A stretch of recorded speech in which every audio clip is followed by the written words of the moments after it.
All right, welcome back to another episode of the Kitchen Table Podcast where business gets done. Today we are keeping it local in Southern Maryland, where I've got my man Erik Robertson from Broad Creek Restorations. Broad Creek Kitchen and Baths, Robertson Restorations. All right, I started mixing it up. Broad Creek Kitchen and Baths. Yeah, Robertson Renovations. Yep. So, really I just butchered the whole thing, but make sure we put it across the screen so people get the actual name. One more time so we drive it home. Broad Creek Kitchen and Baths, Robertson Renovations. That's it. Beautiful. All right, right on. And you are, of course, Erik Robertson. Erik, what's up, dude? Thank you for coming all the way up from Waldorf. I know it was a miserable drive. It wasn't too bad. Rain was a little tough, but, Yeah, I only came from Annapolis, so it's like 15 minutes, but it ended up being like every bit of 30, 45, because it's just pouring. It's been pouring for the entire month of May. It has. It's been a rough month with the weather. Is that affecting you guys?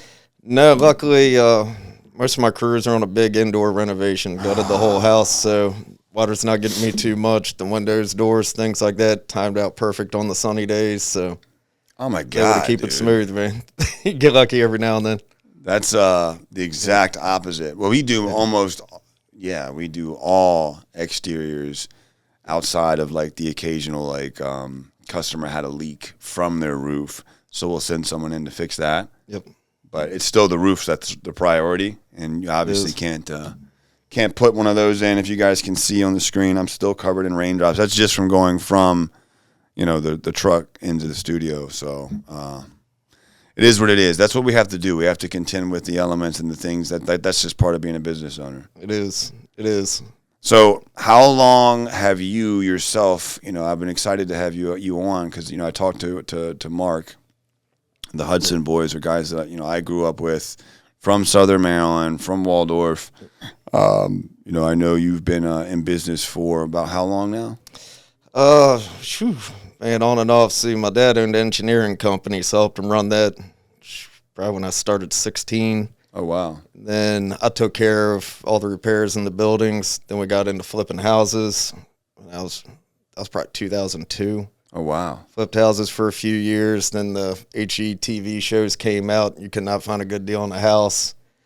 The engineering took off, so it went more back into the office. And then we started developing land. That was doing good until the '08 crash. Went back in engineering. Then last company was in 2016, 17. That was doing pretty good for a few years. And then my dad got sick, so I shut that down to go help him out. When he passed away 3 years ago, I got back into the home remodeling business. Wow. So you've been basically an entrepreneur or groomed to be an entrepreneur from your father since pretty much since birth. Wow. Yeah.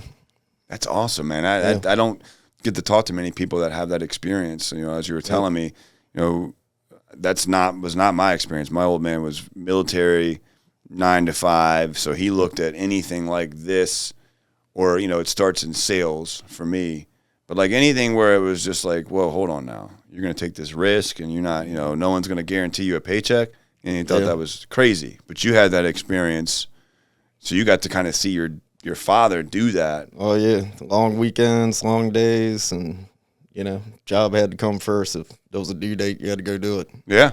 What about, tell me what that was like, too, getting to learn that and what that's impacted for you now, like getting to see those things for sure, but, also, too, he had to pivot. I mean, it sounds like they did this worked out great, and then this thing happened, and then you had to pivot to this because that wasn't working out. How valuable was that in getting to see that, okay, we just overcome adversity every single time. There's no option to just be like, well, this just isn't working out. We got to move on to this thing. Especially the '08 recession, because I was running the office at the time. So, we had, 70-some employees at the time. Things were booming. So when it crashed, just digging through all the books, the spreadsheets, our fixed costs that we couldn't get rid of. How many employees did we have to maintain to cover those costs? Because you couldn't just cut everybody, or you didn't have enough people for billable hours to cover it. So the whole balancing act of where can we cut costs, how many people do we need to do, what kind of advertising, all that good stuff, switching more to technology instead of personnel, it was a big transition. You're talking like a real business owner, man. I mean, that was back when you were like what? Like you're learning all of that. I mean, that's so you got 2008. I was about 25, maybe. 25 years? Or no, 20, you were 25 years 25. old. Yeah, something like that. So you essentially just kind of came up and went through like business school directly from your father. That's awesome, man.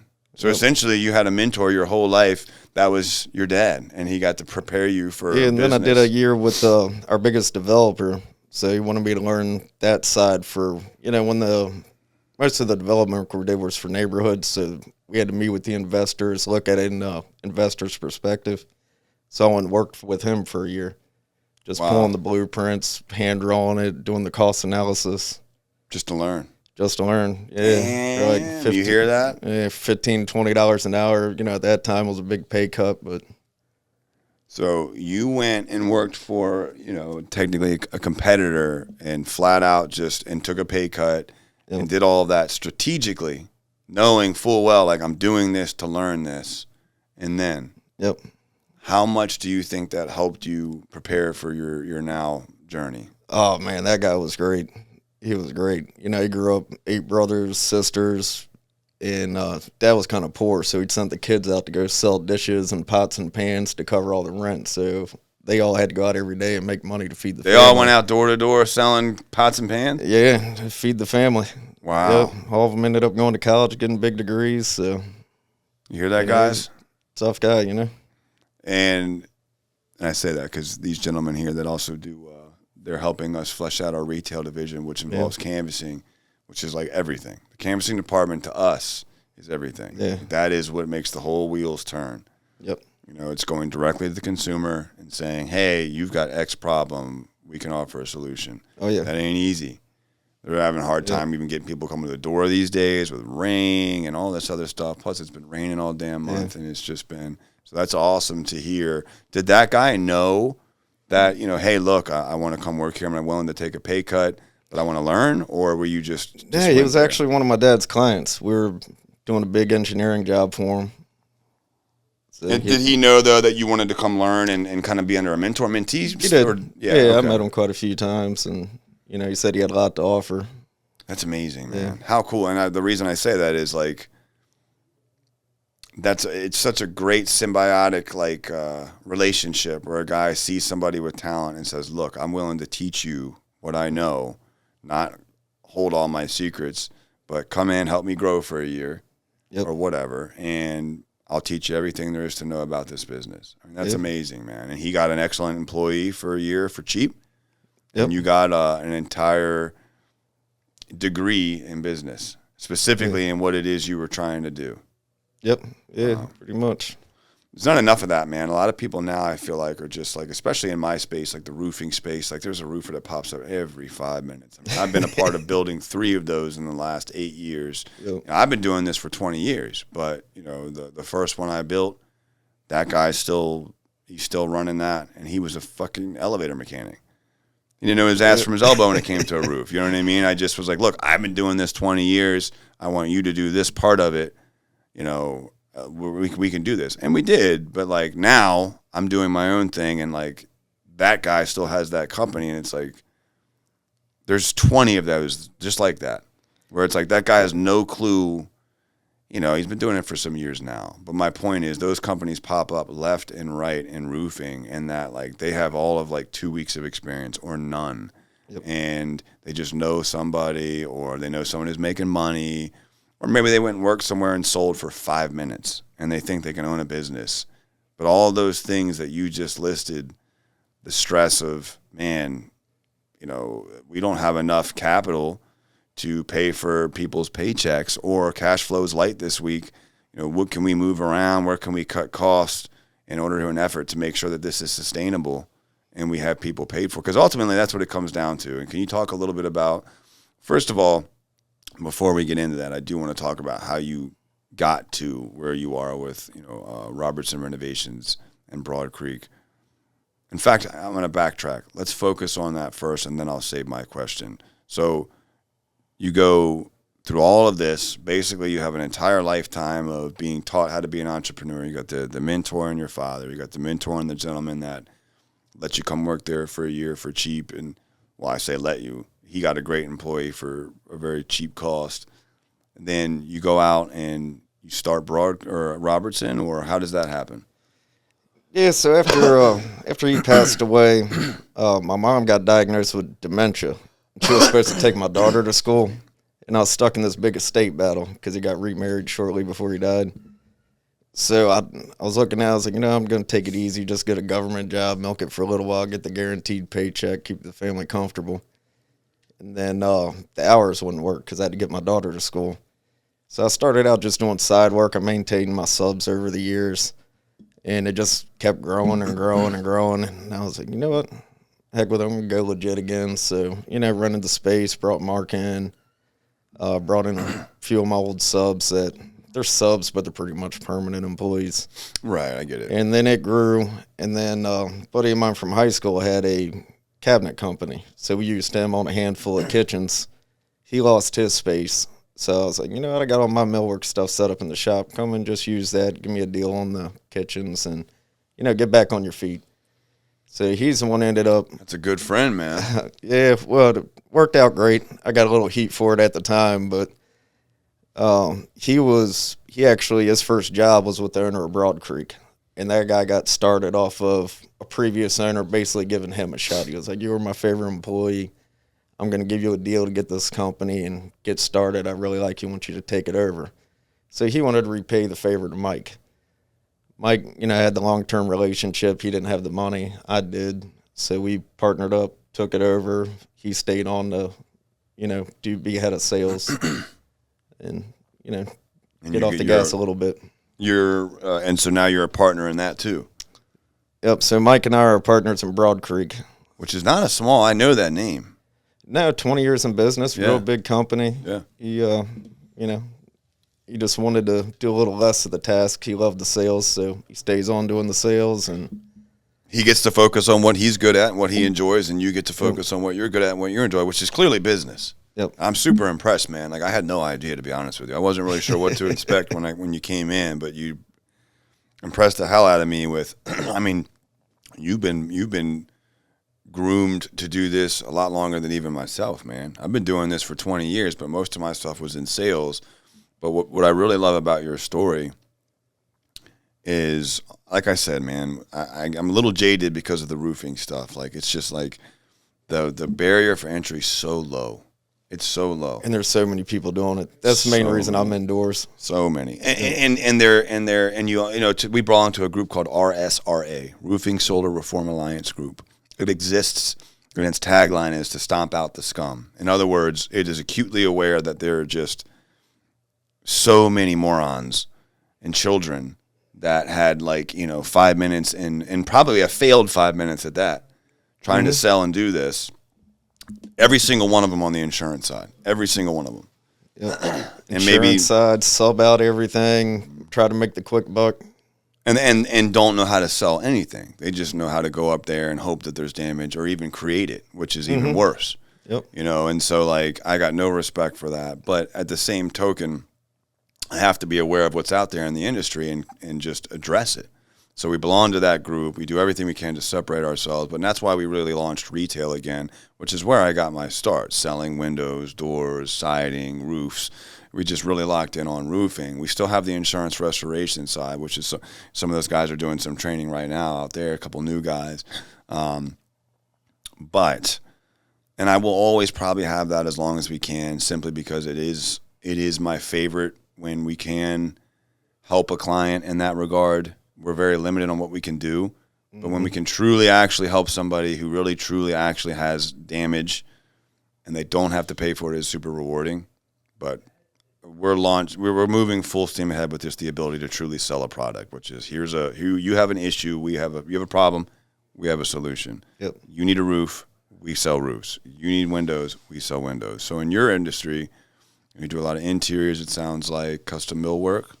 Yeah, we got a whole house and everything, nuts to bolts, some decks. I mean, I'll do some outside work, an addition or something. Of course, we'll do the outside work, but I'm not chasing roofs, siding, gutters. There's 100 people in Waldorf doing that. Take me through, if you will, how, what I was, it was just, that was a long story on complimenting you on just like the, you know, getting to see what it takes. That was I'm ending my thought on that was I went through installing roofing for a summer, to your point, just because frankly I knew how to sell it. I was in a jam with my background. It was when I was just getting sober this time. I needed anything, and I would have taken anything. But the opportunity I knew was, hey, I'm going to get an opportunity to do something that normally people would think like, oh, I sell roofs, I'm not installing them. But I knew it would help me selling them. And I knew if I went back to selling them, that I would be able to speak to anybody now, even the guy that knows how to install it, because I've installed it.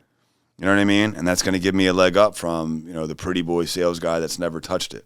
Yeah, and product knowledge is the key. Yeah. So if you've never installed a roof, it's hard to run a roofing company. It's hard to have your guys respect you if you don't know what you're doing. And at the time, I didn't have any intention of running a roofing company. I just wanted to be able to sell it better, and I needed to make money. That was really all there was to it. But to that point, it helped me feel uniquely prepared to own a roofing company. Like I had installed, I had sold, I had trained salespeople, I had recruited salespeople, I had project managed. I pretty much done every single space at some point in my career, and then and only then did I feel comfortable with going and starting my own company. These guys go out with 4 minutes of sales experience and think that they can run a company. You went and spent 20, 30, a whole lifetime of being groomed by your father in entrepreneurship, by this gentleman that mentored you. Like all of this stuff you went through prepared you to be an entrepreneur. Like, what are your thoughts on seeing these guys pop up that have no experience? I mean, like knowing what it takes to be an actual business owner.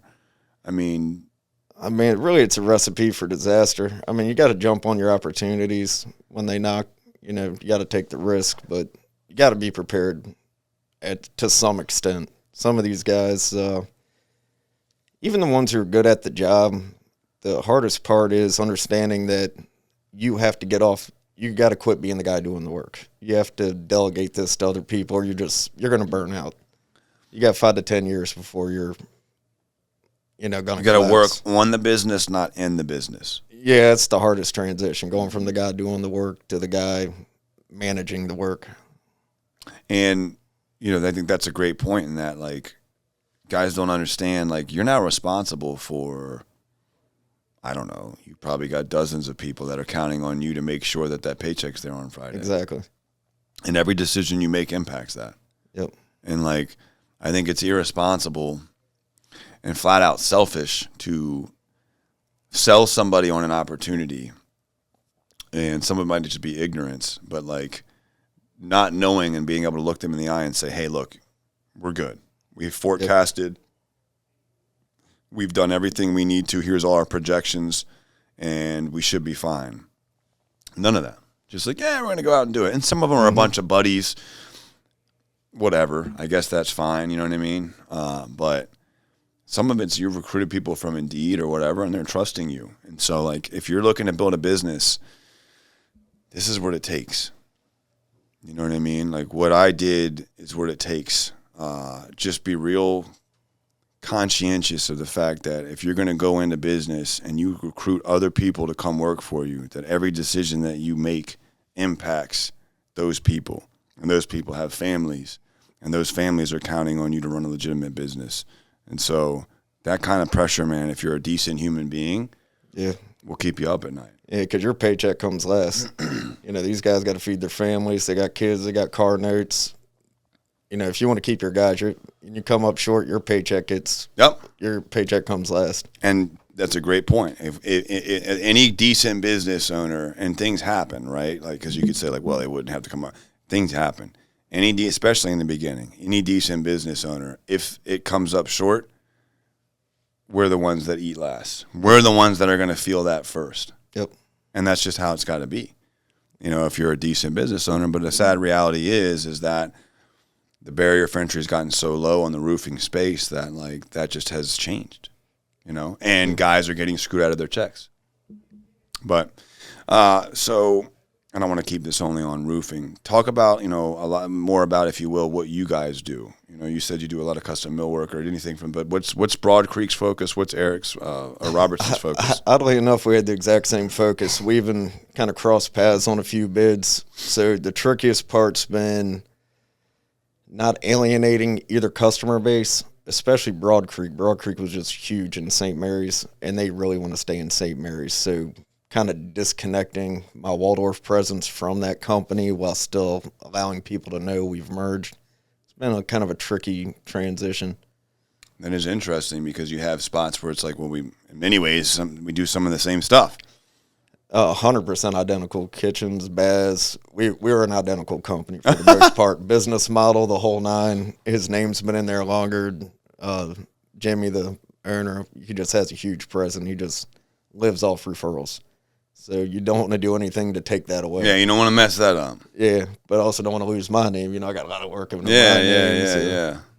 I love that. Yeah. But how do you balance that? You just keep Broad Creek focused on the demographic that it wants, which is St. Mary's, and you keep it there? Yeah, I've kind of been focusing Broad Creek on handling St. Mary's and Calvert, and then I handle Waldorf and North. Okay. Because, I'll be honest with you, I was more Waldorf, played quite a bit in Annapolis, PG, and he was primarily Calvert and St. Mary's, so I just kind of split them down the middle and treated it as almost like a partnership between the two companies rather than a takeover, vice versa. I like that, and there's a lot of value to that. You know what I mean? Yeah. Because again, that name's been built up. They're getting referrals left and right. I mean, you've done so much work to where that name gets the phone ringing. It does. You better freaking keep that. Yeah, you suck it up. I kind of quit advertising for Robertson. I'm like, let's just let Broad Creek carry the torch. Push this right a little now. bit more. Yeah. How has business been? I mean, in 2025, I know it's been. I don't know. For us, 2024 was rough. Can you talk about that for your market, the interiors? Have you seen rise, fall? It's a really weird time right now. So we're busy-ish. Somehow week to week I'm busy that week, but normally by now I'm booked through November. Okay.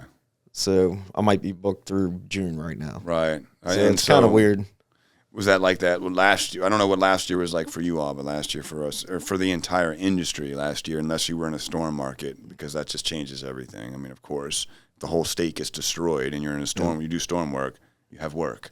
Exactly. But when you're a true blue, like, construction company that focuses on remodeling and folks are tight, things get different. What was that like last year? Was it last year wasn't bad? Last year wasn't bad. No, not to be honest with you, not until we got closer to the election. Yeah, so people started I'd say around September, then. October, everybody just kind of put brakes, feel things out. Yeah. Do you think that what we're experiencing currently is still a byproduct of that? People are just kind of like, I still don't know, man. Tariffs, all this crazy stuff. Yeah, I mean, I kind of understand why you want, just balls to the wall, but it added a lot of uncertainty, especially with the layoffs in the federal force in Maryland. In our whole area. I know, it killed Maryland. It pissed. Yeah. It made me so angry. It did. And I mean, like, political affiliation, I don't care. Yes. I was angry. Like yes.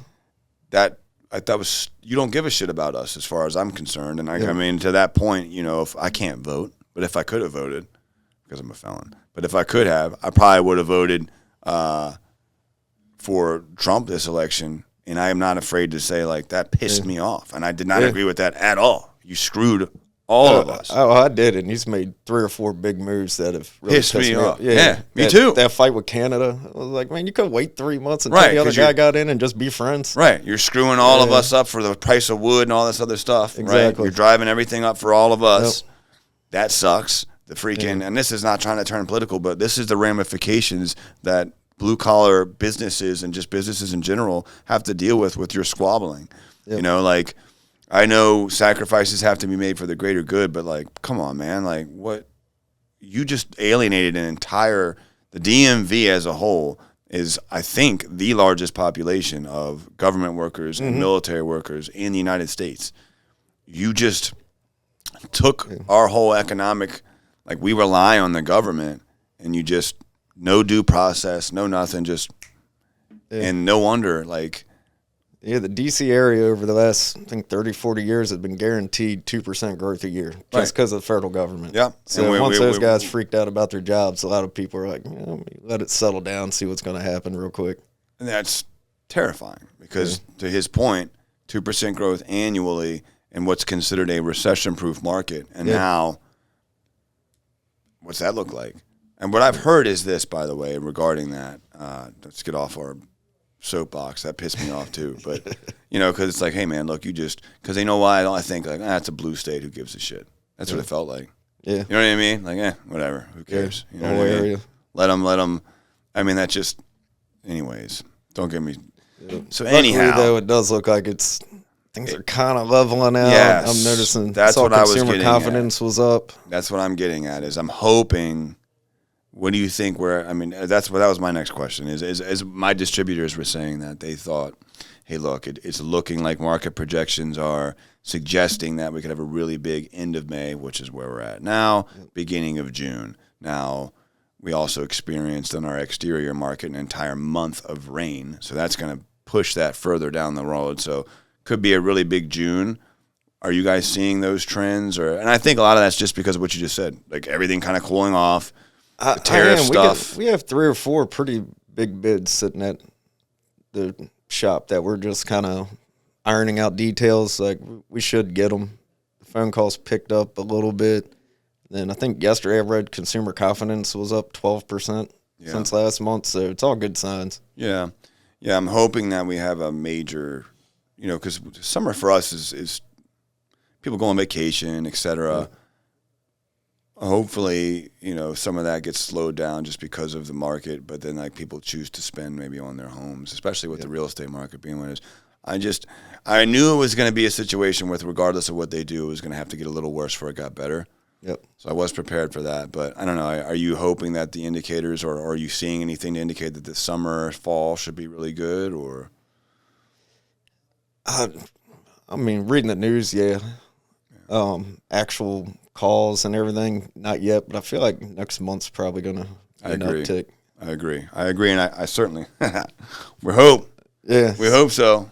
But that's the thing, man. Is like the result of these moves, including tariffs and stuff. It's like what the distributors were saying was like, whether they work or not, they're going to pivot. They're going to figure it out, and we're expecting it to be figured out by like June. Yeah. Regardless, because you can't just because otherwise you're just going to get destroyed in the primaries and everything else. So I don't know, man. Politics is a son of a bitch. I kind of went there thinking that. I figured he had 6 months to prove what he was doing was going to work, or Congress was going to turn on him, and it would just go back to the way it was. And it's about that, yeah. Yeah. It's about that. What's July, right? It'd be like or June or July is the 6-month mark. So yeah. Well, here's hoping we have a huge June. I hope we have an excellent end of the year. What would you say is the biggest? What do you think the hardest part about being an entrepreneur is? Uncertainty and pressure. Like what we're talking about now? Yeah, it takes nothing to change anything. It takes one politician to go on TV, one random policy, it doesn't take much. Pissing off at Canada, jack up our wood price by 700%, things like that. So many random things, forgiving a bunch of bank loans, like in 2008, just giving money to anybody. It was just a ticking time bomb, and you're just watching it getting ready to explode. Like, oh my God, let me pocket as much as I can, because it can be a rough couple 5 to 6 years afterwards. And just watching the train coming, and it's like, oh crap, how much money can I bankroll to prepare for this? Do you see anything like that right now? A little bit with the housing market, but I don't know if that's going to impact me as much.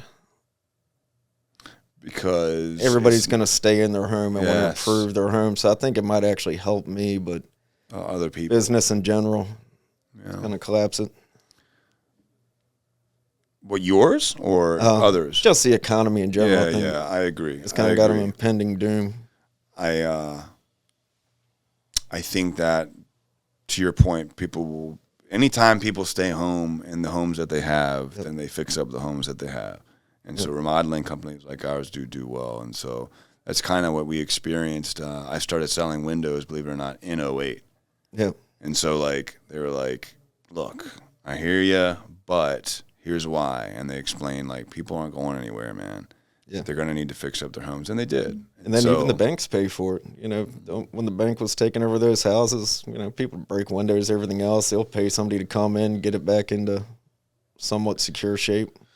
Well, and really what we ultimately landed on was, like, as long as the banks are lending. So God forbid, but as long as the banks are lending, yeah, we seem to be in a decent space.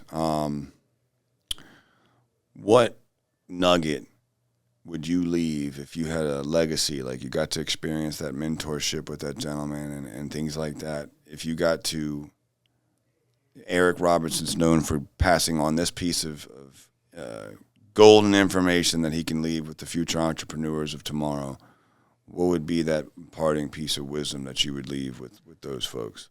Biggest thing I would say would be don't force an income. Jump on the opportunities. Don't force a pre-planned outcome. Just kind of roll with it. Like, you may start a company expecting to be an A, but everything might push you into B, which is a much nicer outcome. So don't get fixated on your pre-plans. Allow yourself to adapt as you're going through it. Be flexible. Yeah, don't get stuck on a set outcome. Don't force something to happen even though it's just not working out. Be willing to adapt and switch course. Similarly to what you and your father experienced when this is working now, but now this isn't working, so we got to switch to this. Or this market's hot now, so but now this is no longer the market, so we got to switch to this. Exactly. Be versatile, be adaptable. Yep. I think that's excellent freaking advice, and I could not agree more. Erik, what is how do people find you? How do they find you on social media, the business, all of those things? Both have Facebook pages. Of course, Robertson Renovations, the one. Broad Creek Kitchen and Baths is the other. One website, robertson-renovations.com. The other one is broadcreekkitchenandbaths.com. And you got phone numbers, contact information, all that good stuff on there.